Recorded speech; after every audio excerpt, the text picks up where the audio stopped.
Welcome back to my podcast series where I've been discussing management, instruction, and guidance of your independence. Health coach and creator Nancy Brenicardi here. Please refer to my podcast number 1 and 2 for the basis of why I started Independence for Life. Today, I'm going to talk about physical stability.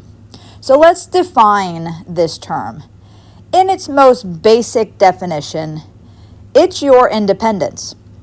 But if you look in the dictionary, it says it's the ability to maintain a position, structure, or condition and to resist or easily recover from an external force, disturbance, or change.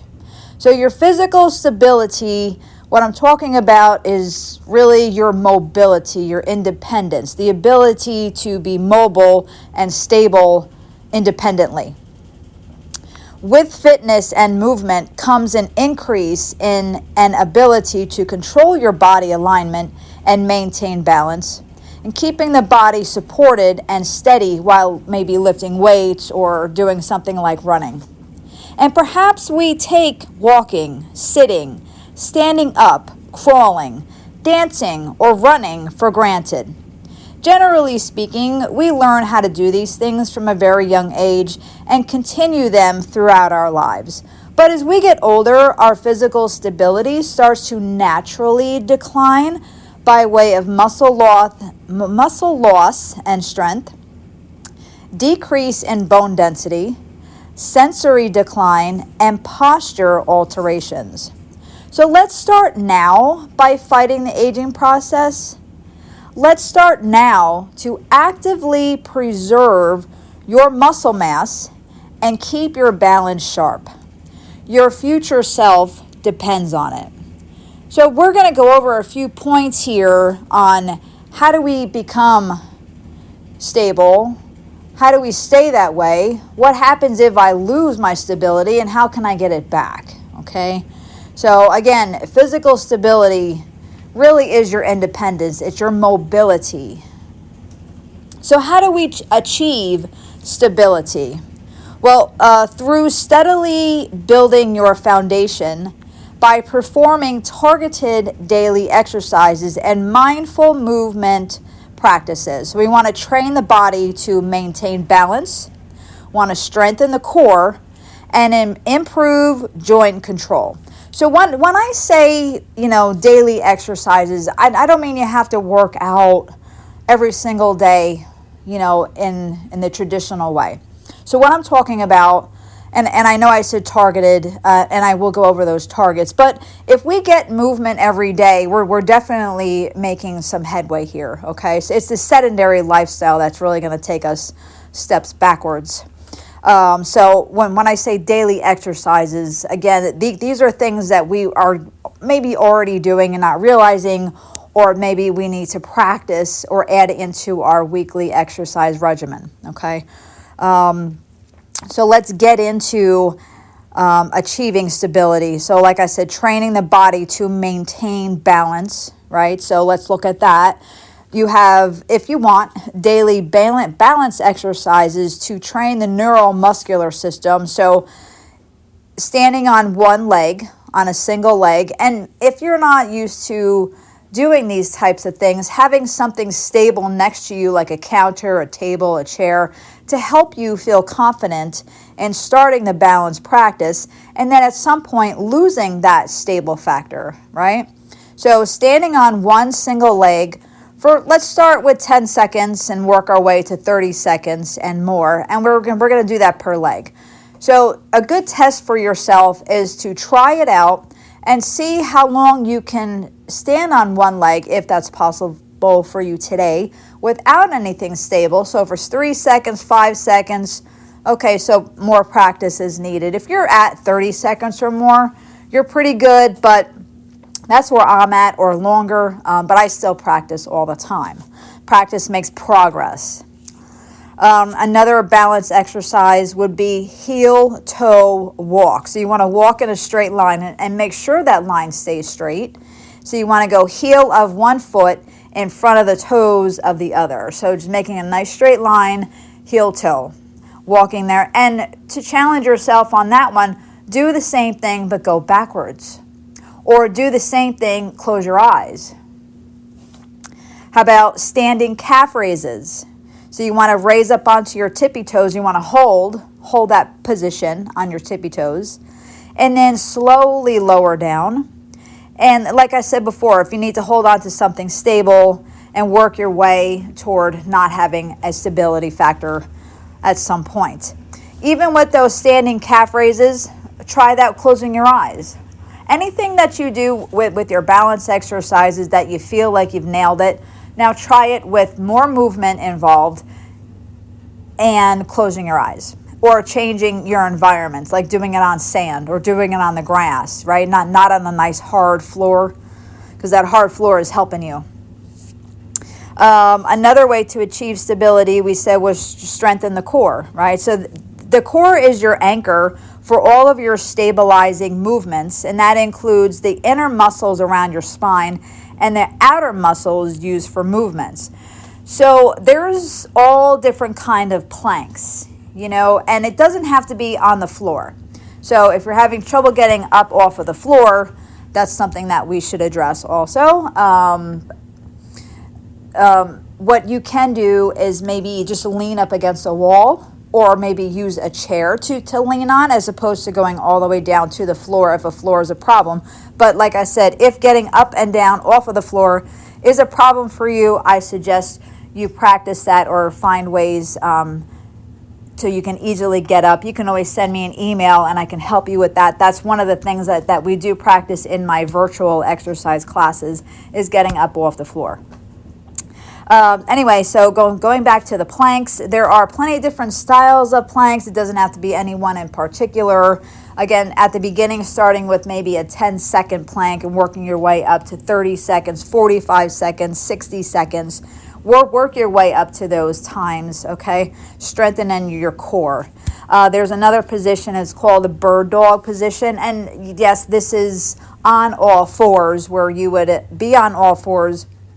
You would extend the right arm out and the left leg back. So you're just, all your body weight is on the opposite leg and arm. And you want to hold that position.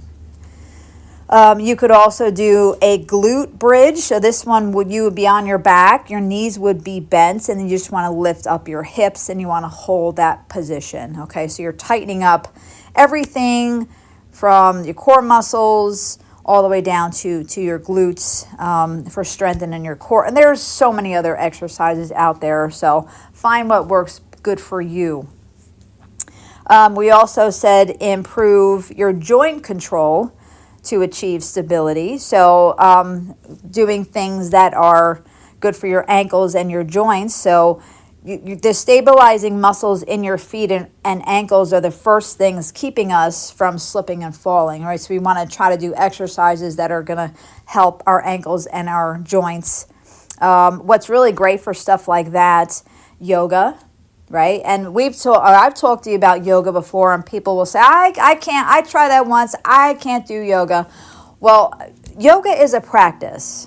So if we can keep that in mind, every time you go, you will get better at it, just like Pilates, okay? It's a practice. It's not something that we're just going to jump in and automatically be amazing at.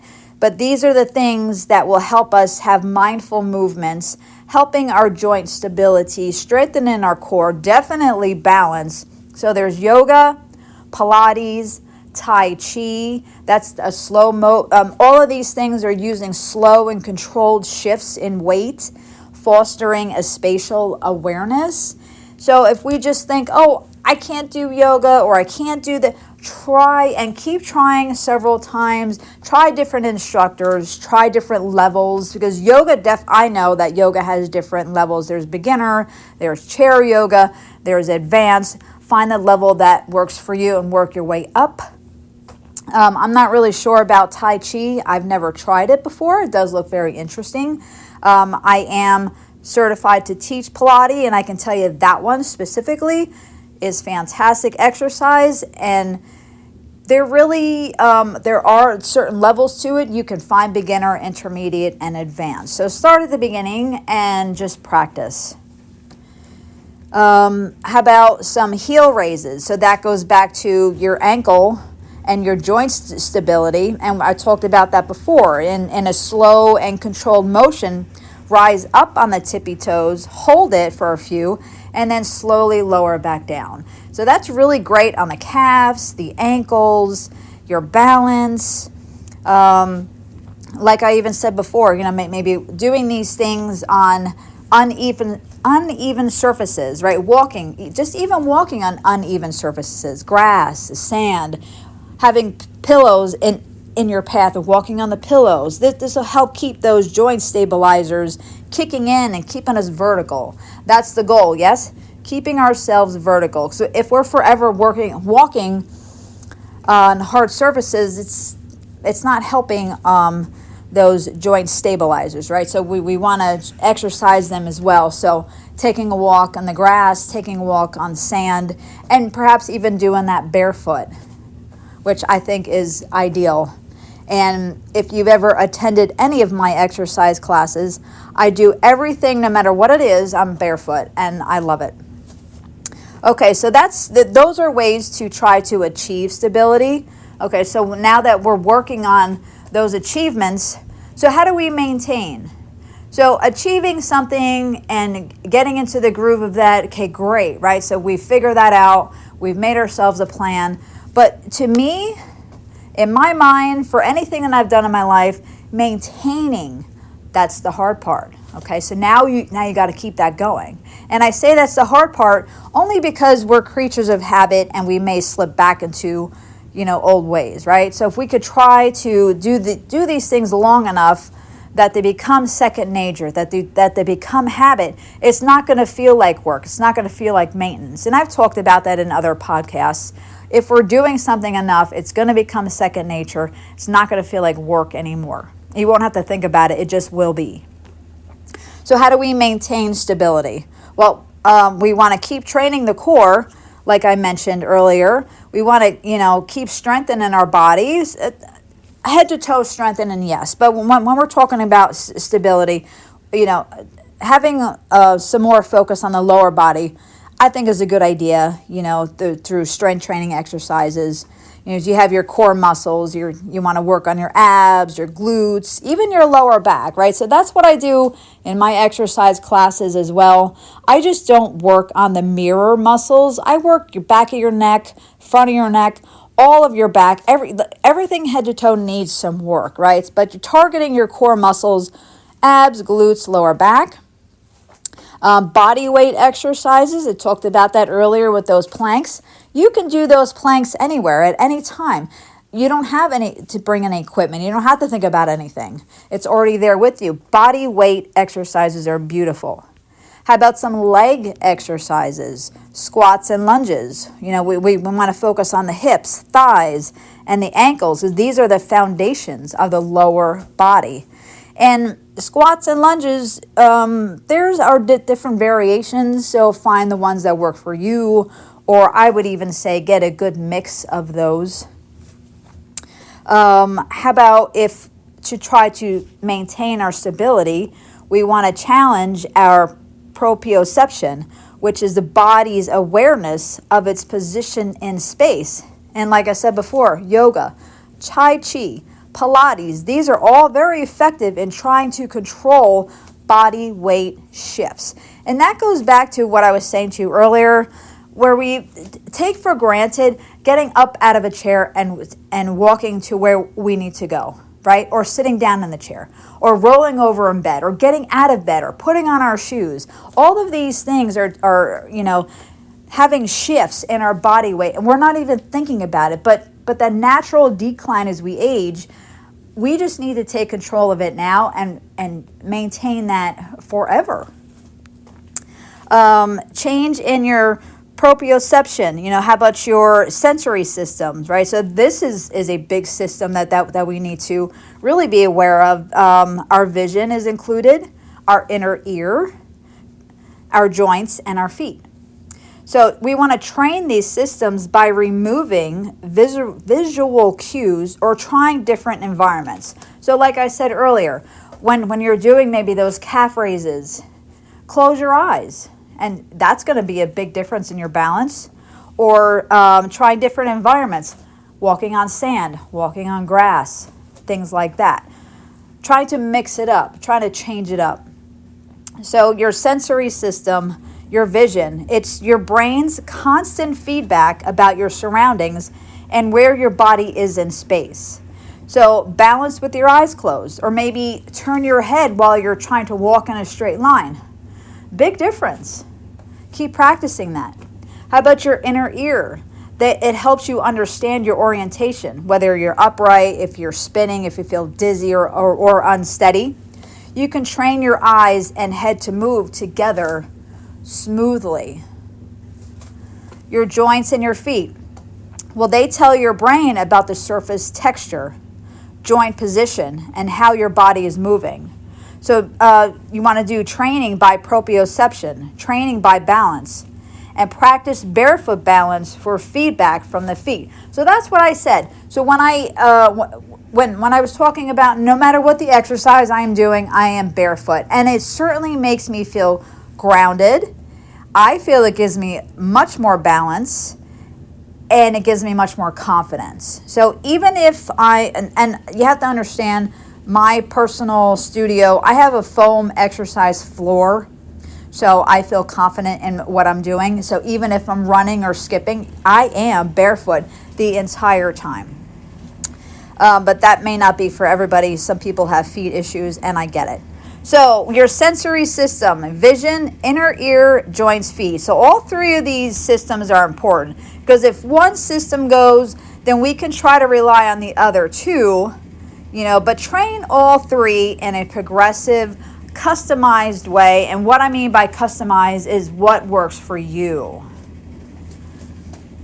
In the simple terms, your foundation is built by movement every day. Now, I didn't say exercise, but there's nothing wrong with that. But movement every day, practicing your balance exercises, and building your strength. So then you say, well, what's the right combination? Well, that's customizable as well. You have to figure out what works for you. I can tell you what works for me. I try to get at least 5 days a week of exercise. If I get a 6th day, I am on cloud 9. And during those 5 to 6 days, sometimes it's only 4 days, and I'm kind of bummed about that, but life gets in the way. But I try my best to get 5 days of exercise. In my weekly exercise regimen, it is cardio, strength, balance, everything is in there. Pilates I'm doing. I try to lift heavy weights, as heavy as I can. I do everything I can head to toe to try to keep myself strong and stable. So what happens if we lose our stability? Sometimes things happen in life. So if we lose our stability, that's going to have a severe impact on our mobility, which is what? Our independence. A severe impact. Okay? It's a major increase in the risk of falling, stumbling, and dizziness. And that's a lack of coordination in the sensory systems. So I'm going to take a step aside for a second and tell you about this term that I heard recently. And I thought it was a beautiful word. So everybody knows what rehab is. You fall down, you break your arm, you go to the hospital, they give you a cast comes off, you have to go to rehab. You have to rehabilitate that injury, right? Well, my whole thing about my podcast and my Independence for Life is prehab. So I didn't coin that term. I heard it somewhere and I was like, that is it. Prehab. That's what I'm trying to help you do, is avoiding all of that, the injuries, the falls, the rehab. So if we can look at all of this as prehab, then we can avoid rehab. Okay, so we lose our stability, we're going to lose our independence, we're going to have an increase of risk of falling, our muscles and joints are going to become weaker, We may even experience overcompensation injuries, putting extra stress on joints and straining muscles. It may even give us a fear of movements, which would in turn put us in a position to avoid physical activity, which will accelerate your muscle loss and a decrease in balance. And the most important one about the loss of stability is a loss of independence. You're compromising your quality of life and losing your day-to-day independence. So that's a list of what would happen if we lose our stability. So, but again, keeping in mind prehab, remembering why you're doing all this work. You're doing this work for yourself, for your future self, honestly. Never too late to start, never too early to start. Okay, so we've gone over what if I lost my stability. Well, can I regain my physical stability after I lost it? Yes. You want to rebuild muscles and neural pathways for proper equilibrium. You have the targeted strength training, balance exercises, and progressive movement. Everything that I talked about when you achieve your stability and when you maintain your stability, you would go back to those points to regain your stability. So you want to start by building a foundation using low impact exercises. Again, everything that you're starting to do that's new to you with exercise, start at the bottom. Okay, so give you an example. When I first started exercising in 2008, I was using 3-pound weights. So now in my daily exercise, I will automatically pick up my 10s, sometimes my 15s or 12s, depending on the day. And then I'll do heavy lifting with like 30, 40, or 50 pounds. But I started at the bottom and I worked up to that, grabbing those 10s like it was nothing, okay? One step at a time. And by doing so, I don't look like Popeye, because the exercises I do, the exercises I teach, I'm not building muscle, I'm toning, I'm strengthening. So some people may feel like, oh, if I pick up a big weight, I'm not going to look like Popeye. That's not my experience. That's not what I do. That's not how I train. I train for toning. I train for fat burning. I train for strength. Ultimately, I train for strength. Being able to continue to do my daily activities, which are very important to me because I like the lifestyle that I live. So starting your foundation, low impact exercises. So low impact doesn't mean low intensity. And that's another misconception. So if I say high intensity, some people will say, well, I can't jump. I'm like, well, you don't have to jump for it to be high intensity. Low impact, that doesn't mean that's low intensity. You don't have to leave the floor to have it be high intensity. Okay, but start low impact. Work on your center of gravity, and that would be your core, your hips, your glutes, and building muscles for proper posture and stability. And check in with yourself, hopefully every day, about your posture, okay? We just get so busy running from point A to point B and C and D and all the way to Z, and we're not really thinking about, even when we're sitting in the car or sitting at our desk, what's happening to our posture. Check it out. Make a reminder on your phone, maybe at the end of the day or midday, and that reminder will pop up and say, what's your posture doing today? It takes 2 seconds, and just be mindful of it. And again, once you start to practice that, it doesn't feel like work anymore. It'll just naturally come to you. And the last point about regaining your balance exercises, okay? Daily exercise, that's not... Balance exercises, if you're at the beginning, you're trying to regain your stability, you're probably not going to really break a sweat, doing these things. They're not high impact at all, at least not at the beginning. And you can do static exercises, which means you're just holding the position. You can even do dynamic balance exercises, which gets a little more involved, more body movements, body parts involved, not just one. But just start at the beginning with your balance. Have your stability factor with you so you can feel comfortable and confident in doing so. And let's remember, going forward and thinking about our movement every day. Let's think about our proper nutrition every single day because your future self depends on it. This will conclude today's podcast of physical stability. Podcast number 14 coming up are going to be about the essential minerals, which are extremely important, and I'm going to guide you through those. Please hit that subscribe button. Let me know that you've liked my podcast. Nancy Brunicardi here, Independence for Life. My email, if you want to contact me, is IND4LIFELLC@gmail.com. And congratulations on the continued self-care. And I'll catch you on my next podcast. Thank you for listening.